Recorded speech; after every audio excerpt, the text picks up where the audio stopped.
বাড়িতে বাড়িতে কার্তিক পুজো করা এখন একটা ফ্যাশনে দাঁড়িয়ে গেছে বন্ধুরা বলো। সেই রকমই গেছিলাম এক পাড়ায়, কার্তিক পুজোর নিমন্ত্রণ ছিল, সন্ধেবেলা গেছিলাম সেখানে। তা গিয়ে দেখি জোড়া কার্তিক পুজো হচ্ছে। তা পুজো অলরেডি হয়ে গেছে, আমরা গেলাম তখন কীর্তন হচ্ছে। আর এখানে জোড়া কার্তিক দেখি পুজো করেছে, তা সব রকম কিছুই বেশি বেশি করে আয়োজন করা দেখছি। আর বাইরে দেখো সব কীর্তনের দল নিয়ে এসেছিলো, আমরা যখন যাই তখন দেখি কীর্তন হচ্ছে।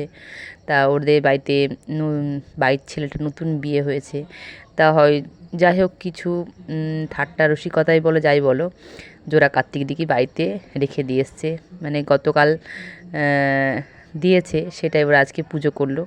সেই উপলক্ষে ওদের বাড়িতে গেছিলাম।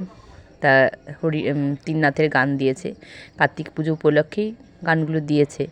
তা গেছি, গিয়ে দেখি প্রসাদের ব্যবস্থাও আছে। আমাদের আগের দিন রাত্রেবেলা এসে নিমন্ত্রণও করে গেছিলো। প্রসাদ হলে যা হয়, ফল প্রসাদ, খিচুড়ি, আলুর দম, লুচি, সুজি, অনেক কিছু প্রসাদেরই ব্যবস্থা ছিল। আমরা সকলেই গেছিলাম রাত্রিবেলা, যেহেতু গেছি হালকা ঠান্ডা ঠান্ডা ছিল, তাও আলিস্যির ভাবটা না রেখে প্রসাদ খেতে যাওয়ার আনন্দে ওখানে চলে গেছিলাম বন্ধুরা।